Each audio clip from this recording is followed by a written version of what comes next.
अब शौनक जी ने कहा, महाराज शिव पुराण की कथा सुनने की विधि क्या है, आप विधि को बताओ।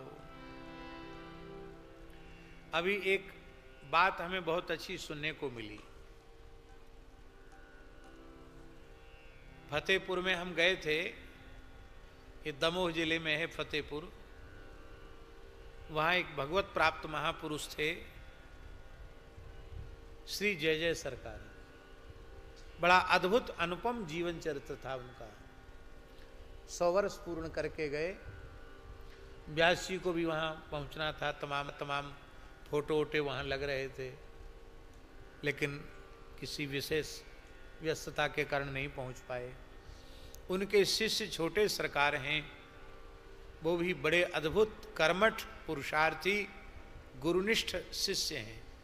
ऐसा गुरुनिष्ठ शिष्य मिलना इस युग में बहुत कठिन है। जैसे हो श्री हनुमान जी महाराज की जय, गौ माता की जय। श्री हनुमानगढ़ी से, अयोध्या जी से पूज्य महंत श्री गौरी शंकर दास जी महाराज पधारे हैं और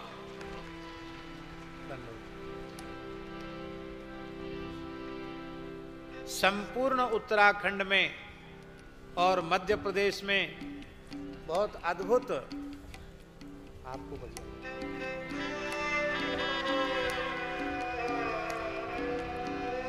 श्री राम जय। बहुत अद्भुत गौ सेवा करने वाले महामंडलेश्वर पूज्य श्री महंत श्री ईश्वरदास जी महाराज, हम समझते हैं इस समय लगभग 20-25 हजार गोवंश की सेवा आपके द्वारा भगवान संपादित करा रहे हैं। बड़ी अद्भुत सेवा आपके द्वारा हो रही है। देखिए श्री बाल योगी वेंकटेश स्वामी जी ने कैसे कैसे संतों को यहां बुला लिया। बोलो भक्तवत्सल भगवान की जय। हाँ, तो भाई हम इसको अब पूर्ण करने वाले हैं, आप ध्यान से सुने। हाँ, तो हम जो एक बात कह रहे थे व्यास जी, तो वहां हमारा शरीर अस्वस्थ होने के कारण हम वहां सेवा नहीं कर सके। बीच में हॉस्पिटल भी जाना पड़ा, कुछ दिन वहां भी रहना पड़ा। यहाँ की भी कथा हम सोच रहे थे कैसे करेंगे, लेकिन हम अपनी हट से यहाँ आए हैं, ऐसा समझिए। हमने कहा किसी भी कीमत पर पिंपल गांव तो हमको जाना है, क्योंकि वो हमारा अपना अग्रपीठ मलुक पीठ का कार्यक्रम है। उसको तो हमें स्वामी जी हमारे अपने हैं, और इतनी उत्साहपूर्वक इन्होंने तैयारी की है महाराज जी। ये पूरा गरीब क्षेत्र है, इतनी बड़ी तैयारी इन्होंने की है, और हम ना आते तो हमको शरीर में जितनी पीड़ा थी उससे कई गुनी अधिक पीड़ा इस बात की होती कि हम सेवा नहीं कर पाए। और यहाँ जो कुछ कर रहे हैं वो भगवान शिव की महती कृपा से, गुरुजनों की कृपा से ही यहाँ बैठकर बोल पा रहे। इतनी देर बोलने पर अब एक बार भी खांसी नहीं आई, ये बड़ा चमत्कार है? आज इतनी देर बोलने के बाद भी आज लगातार बोल रहे हैं, ये भगवान की बड़ी कृपा है, प्रत्यक्ष कृपा है। तो वहाँ श्री श्रवणानंद जी महाराज ने कथा कही, हम थोड़ी देर बोलते थे, आधा घंटे। तो श्रवणानंद जी ने एक बात बहुत अच्छी कही। उन्होंने कही कि कथा सुनना हो तो वक्ता से कभी कथा का मुहूर्त नहीं लेना चाहिए।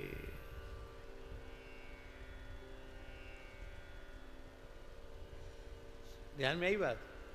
किसी भी पुराण की कथा सुननी हो तो वक्ता से मुहूर्त मत मांगो कि हमको समय दो, आप मुहूर्त बताओ। क्यों? वक्ता के पास जो समय खाली होता है उसके अनुसार वही उसके लिए सर्वोत्तम मुहूर्त होता है। वही, इससे बढ़िया मुहूर्त कोई है ही नहीं।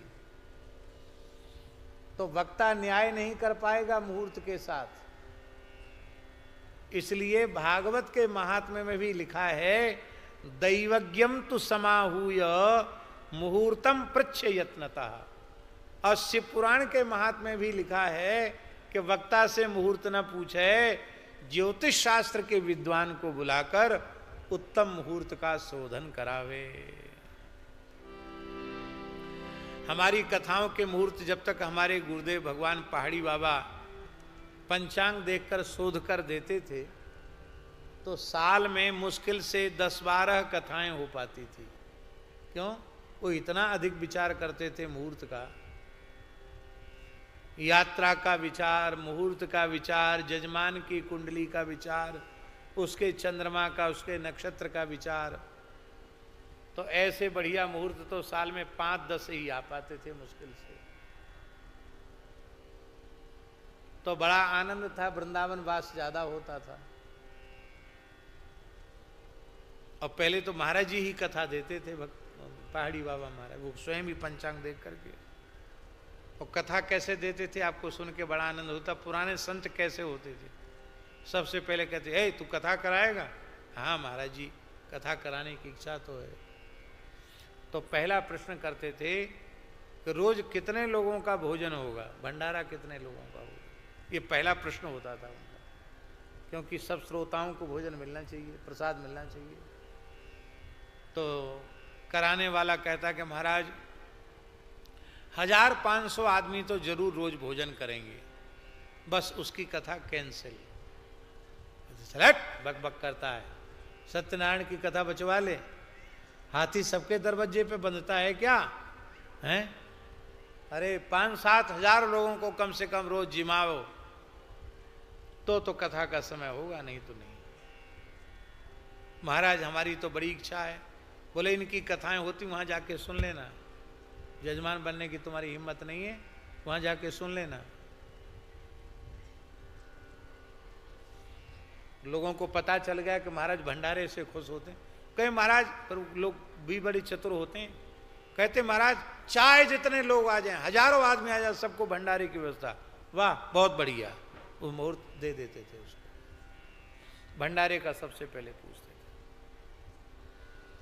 और प्रत्येक कथा के बाद एक भंडारा खाक चौक में हमारे द्वारा, कथा बांच के आया, देख बच्चा, तुरंत कुछ ना कुछ दान पुण्य कर दो, 200-500 साधु जिमा दो, तो सब ये पच जाएगा, नहीं तो पचेगा नहीं है। पुराने संत यहां भी लिखा हुआ है, मुहूर्त पूछना चाहिए, उत्तम मुहूर्त में कथा का आरंभ करना चाहिए। दैवज्ञम च समाहूय संतोषित जनान्विता मुहूर्तम शोधये शुद्धम निर्विघ्नेन समाप्तये। क्योंकि उत्तम मुहूर्त में निर्विघ्नता पूर्वक यज्ञ की समाप्ति होती है। जगह जगह पत्र लिखना चाहिए। और दूरे हरिकथा केचित दूरे शंकर कीर्तना स्त्रिया शूद्रा दवीय चौबुधास्ते संभविता। कुछ लोग जो भगवान की कथा से विमुख हैं, उनके लिए कीर्तन की व्यवस्था होना चाहिए। ऐसी बात लिखी है। जो कथा नहीं सुन सकते, उनके लिए अखंड नाम संकीर्तन की व्यवस्था होनी चाहिए, जिससे सबको भगवान शिव के नाम के कीर्तन का श्रवण करने का सौभाग्य मिले। एक दिन के लिए भी आग्रह पूर्वक बुलाना चाहिए कथा सुनने के लिए। कहाँ होनी चाहिए कथा? बोले उत्तम है शिवालय में, तीर्थ में, अथवा वन में, अथवा घर में भी कथा होनी चाहिए। बस विशाल स्थल कथा श्रवण करने का होना चाहिए। कदली स्तंभों से मंडित करना चाहिए, ध्वजा पताका आदि से सुशोभित करना चाहिए। वक्ता को उच्चासन पर बिठाना चाहिए और श्रोताओं के लिए भी उत्तम आसन प्रदान करना चाहिए। विवाहे यादृशम चित्तम तादृशम कार्यमेव ही। जैसे व्यक्ति उत्साहपूर्वक विवाह में साज सज्जा करता है, लगता है, ऐसे ही उत्साहपूर्वक कथा श्रवण में लगना चाहिए। वक्ता प्रधान यदि उत्तराभिमुख है तो प्रधान श्रोता को पूर्वाभिमुख होकर के कथा सुनना चाहिए, अथवा वक्ता श्रोता को आमने सामने बैठकर के कथा श्रवण करना चाहिए। पुराणज्ञ व्यक्ति के प्रति अभाव बुद्धि नहीं रखना चाहिए। यस्य वक्त्रोद्गता वाणी कामधेनु शरीरिणाम। महाराज जी यहाँ लिखा है कि वक्ता की वाणी वाणी नहीं है, वक्ता की वाणी कामधेनु है। इस वक्ता की वाणी रूपी कामधेनु का जो सेवन करता है उसको जो चाहिए सो मिल जाता है। श्रोता जो चाहेगा उसको मिल जाएगा। गुरुवः संति बहवो जन्मतो गुणतस्य वही परो गुरु पुराणज्ञस्तेषां मध्य विशेषता। कहते अनेक गुरु संसार में होते हैं, कोई जन्म से होते हैं, कोई गुण से होते हैं, पर गुरुओं में सबसे श्रेष्ठ गुरु वही है जो पुराणों के मर्म को जानता हो। ऐसे पुराणज्ञ पवित्र ब्राह्मण कुलोत्पन्न व्यक्ति को व्यास के रूप में वर्ण करके और फिर श्रद्धा पूर्वक कथा का श्रवण करना चाहिए। कितनी देर तक कथा होनी चाहिए? ले साहब यहां भी लिखा है,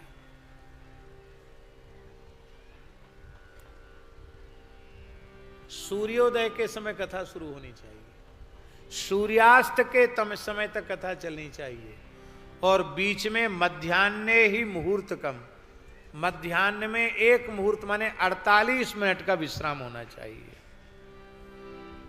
वक्ता को दाढ़ी बाल नहीं बनाना चाहिए। अब भैया बेचारे गृहस्थी वक्ता हैं, अब महाराज जी ऊपर के बाल तो कलर से रंगा लेते हैं और दाढ़ी हो गई है सफेद, तो क्या करें? वो खराब लगेगी, ऊपर काला नीचे सफेद, तब फिर वो उनको और कोई उपाय नहीं रहता, रोज सवेरे उठ करके संध्योपासन करें न करें, माला फेरें न फेरें, सबसे पहला काम नहाओ धो नाई वाला काम करो। हमारे ईश्वरदास जी को क्या करने की जरूरत है? हमको क्या करने की जरूरत है? जैसा है राम जी की इच्छा से, चाहे काला है चाहे पीला है, जैसा है तैसा ठीक है। तो वक्ता के लिए कहा है कि वक्ता को अर्ध क्षौर नहीं कराना चाहिए। जब तक कथा चले तब तक उसे क्षौर नहीं कराना चाहिए। और महाराज जी एक बात और लिखी है, अपने जैसा एक विद्वान वक्ता पास में रहना चाहिए। कथनचित कोई अकस्मात वक्ता के शरीर में उपद्रव आ जाए, संकट आ जाए, तो कथा में विघ्न न हो, इसके लिए एक विद्वान वक्ता को रखना चाहिए। कितनी बढ़िया बात है। इस प्रकार से कथा के वाचक के लक्षणों को कहा गया, जो अनेक धर्म विभ्रांत हैं, कामादि विकारों से युक्त हैं, स्त्रैण हैं, पाखंडवादी हैं, न वे वक्ता बनने के लायक हैं, न वे श्रोता बनने के लायक हैं। ऐसी सुंदर कथा को प्रेम पूर्वक सुनना चाहिए और सबको नित्य प्रसाद देना चाहिए। उत्तम पक्ष ये है कि व्रती होकर फलाहार होकर के श्रवण करना चाहिए, और ऐसा न होवे तो फिर जैसे कथा सुन सकता हो वह पवित्र सात्विक आहार लेकर के कथा सुनना चाहिए। जो पुराण की पूजा किए बिना कथा को श्रवण करते हैं वे अपवित्र और दरिद्र होते हैं। कथायाम कथ्यमानायाम गच्छन्त्यन्यत्र ये नरा भोगांतरे प्रणश्यन्ति तेषां दारादि संपदा। ये कुछ श्लोक ऐसे हैं व्यास जी जो लिखने योग्य हैं और दूसरों को सुनाने योग्य हैं, खुद मानने योग्य हैं। कान खोलकर सुन लो। कथा के बीच से जो व्यक्ति उठकर जाता है, कथा नहीं सुनता पूरी, कथा से उठ करके हाँ कोई विशेष कारण हो और वक्ता से अनुमति मांग ले और चला जाए तो उसको दोष नहीं है। अब स्वामी जगत गुरु जी आए थे, उनको फ्लाइट पकड़नी थी, उन्होंने पहले ही कह दिया कि हम थोड़ा सा सुन के जाने की अनुमति चाहेंगे। हमने कहा पधारें। तो ऐसी कोई परिस्थिति हो तो दोष नहीं है। अन्यथा कथा के बीच से कोई उठ करके जाता है तो जन्मांतर में जब उसके जीवन में महती आवश्यकता होती है स्त्री पुत्र आदि के भोग की, उस काल में स्त्री मर जाएगी, पुत्र मर जाएगा, धन नष्ट हो जाएगा, आकस्मिक विपत्ति आती। कथा में बीच में उठकर नहीं जाना चाहिए। एक बात और लिखी है, पर महाराष्ट्र वाले बुरा न माने, क्योंकि यहां तो जो लिखा हुआ उसको हम बोल रहे हैं। सोष्णी समस्तका ये च श्रृण्वन्ति माम कथाम नरा तत्पुत्राश्च प्रजायन्ते पापिनः कुलदूषका। स्कंद पुराणोक्त शिव पुराण महात्म्य का 6ठे अध्याय का 42वां श्लोक है। जो सिर पर पगड़ी बांधकर अथवा टोपी लगाकर कथा सुनते हैं उनकी संतान पापयुक्त होकर कुल दूषक हो जाती है। इसका मतलब है टोपी लगाना ये महाराष्ट्र की सभ्यता तो है, लेकिन कथा में टोपी न लगाने की बात यहाँ लिखी हुई है। अब कहेंगे बहुत से महानुभाव ऐसे होते हैं वो कथा कहते और सुनते हैं तो एक पान इधर दबा लेंगे, एक पान इधर दबा लेंगे, सब उंगलियों में अंगूठी और ऐसे गाल पान से फूले हुए, बीच में कोई वो पान की पीक आ जाती तो थोड़ा एक विचित्र प्रकार का शब्द भी मुंह से निकालते हैं, वो कथा कहते हैं। उसका भी मना लिखा हुआ है। तांबूलम भक्षेन तो ही ये शृणन्ति माम कथाम नरा स्विष्टाम खादयन तेतान नरके यम किंकरा। जो पान खाकर कथा कहता है या सुनता है वो नरक जाता है और यमदूत उसको उसकी विष्ठा ही खिला देते हैं। ये च तुंगासनारूढ़ा शृण्वन्ति माम कथाम नरा भुक्त्वा ते नरकान सर्वांस्ततः काका भवन्ति। जो कथा मंडप में वक्ता के समान उच्चासन पर बैठकर कथा सुनते हैं, इसलिए महाराज जी पुरानी परंपरा है वक्ता के आसन से विशिष्ट महानुभावों का आसन भी थोड़ा सा नीचे रखा जाता है। समान वक्ता के आसन यदि किसी का हो जाए, तुंगासन पर बैठकर कोई कथा सुने, उसे नरक जाना पड़ता है और नरक भोगने के बाद फिर कौआ बनना पड़ता है। ततः काका भवंती। जो अकड़ के कथा सुनते हैं वीरासन से बैठ करके, कहते उनको विषवृक्ष के रूप में जन्म लेना पड़ता है। और जो बिना प्रणाम किए कथा में आकर बैठ जाते हैं उनको अर्जुन नाम का वृक्ष नरक भोगने के बाद बनना पड़ता है। इसलिए महाराज जी पुरानी परंपरा है। अपने अयोध्या वृंदावन में आएंगे महात्मा लोग, कथा सुनने आएंगे, कुछ नहीं होगा तो व्यासासन से ही एक फूल उठाएंगे, व्यास जी के मस्तक पर रखेंगे, प्रणाम करेंगे, तब बैठेंगे। अपने अयोध्या वृंदावन की ऐसी परंपरा है। कुछ नहीं तो तुलसी दल रख देंगे और पुष्प रख देंगे, नहीं अपने पास में है तो, पर प्रणाम करके तब बैठेंगे। ये पुरानी परंपरा है। बिना प्रणाम किए हुए कथा मंडप में नहीं बैठना चाहिए, प्रणाम करके ही बैठना चाहिए। हमारे ब्रज के एक बहुत अच्छे संत हैं, पूज्य स्वामी श्री गुरु शरणानंद जी महाराज, रमण रीति वाले महाराज जी। संभवतः वे भी एक आध दिन आकर दर्शन दे सकते हैं। तो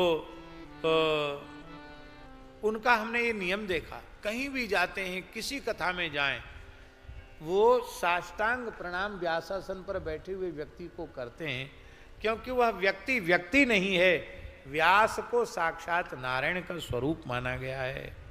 इसलिए बिना प्रणाम किए कथा मंडप में नहीं बैठना चाहिए। और महाराज जी जो सोकर कथा सुनते हैं, कथा मंडप में गए वहीं तान दुपट्टा सो गए, लेट के कथा सुनते हैं, उनको नरक में जाना पड़ता, अजगर की योनि में फिर जाना पड़ता है। वक्ता के समान होकर के जो कथा बैठकर सुनते हैं उनको गुरुतल्प गमन का पाप होता है, उसको भी नरक जाना पड़ता है।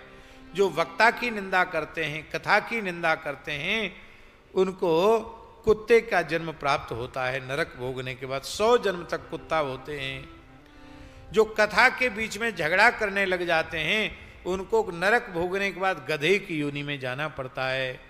और जो कथा हो रही है, सुंदर कथा हो रही है और सुनते नहीं है जानबूझ के कथा, विघ्न डालते हैं कथा में, हल्ला गुल्ला मचा करके, उनको सुअर बनना पड़ता है नरक भोगने के बाद। इसलिए वक्ता श्रोता सबको सावधान होकर के श्रद्धा पूर्वक श्रवण करना चाहिए। कथा में विघ्न न हो इसके लिए गणपति का विशिष्ट पूजन होना चाहिए। और समागत चतुर्थाश्रमी जो विरक्त संत हैं, यति हैं, उनका विशेष पूजन कथा में करना चाहिए। नवग्रहों की भी पूजा करनी चाहिए, सर्वतोभद्र का निर्माण करना चाहिए, और शिवजी के पूजन के लिए लिंगतोभद्र का निर्माण करना चाहिए, और पुस्तक का पूजन करना चाहिए। और इसके बाद वक्ता की स्तुति करना चाहिए। श्रीमद् शिव पुराणाख्या प्रत्यक्षस्त्वं महेश्वर श्रवणार्थम स्वीकृतोसी संतुष्टो भव वै मयि मनोरथो मदोयम कर्तव्य सफलस्त्वया निर्विघ्नेन सुसंपूर्ण कथा श्रवणमस्तु में। वक्ता से, व्यास जी से, पोथी से प्रार्थना करनी चाहिए, भगवान शिव को प्रणाम करना चाहिए, 5 ब्राह्मणों का वर्ण करना चाहिए। वे निरंतर पंचाक्षर का जब तक कथा पाठ होता रहे तब तक पंचाक्षर का जप करते रहें। इस प्रकार से ये कथा श्रवण की विधि है। सूत जी ने, शौनक जी ने कहा, महाराज श्रोताओं को किन किन नियमों का पालन करना चाहिए? बोले ब्रह्मचर्य का पालन करना चाहिए, पत्तल में भोजन करना चाहिए, कथा की समाप्ति पर अन्न लेना चाहिए, मध्य में यदि आहार लेना हो तो फलाहार लेना चाहिए। ये बात हम पहले बोल चुके हैं, लेकिन शरीर की जैसी योग्यता हो। मुख्य बात है कथा श्रवण में विघ्न नहीं पड़ना चाहिए। घृत पानम पयः पानम, घी पी के सुनो, दूध पी के सुनो, अथवा फलाहार करके सुनो, अथवा एक बार हविष्यान्न लेकर के सुनो। सुख साध्य में था यत्स्यात् श्रवणम कार्य में वितत, सुख साध्य हो वैसा करना चाहिए। अब और सुन लीजिए ध्यान से, उड़द की दाल नहीं खानी चाहिए कथा सुनते समय, जला हुआ अन्न नहीं खाना चाहिए, सेम नहीं खाना चाहिए, मसूर नहीं खाना चाहिए, भाव दुष्ट बासी वस्तु नहीं खाना चाहिए। गरिष्ठम द्विदलम दग्धम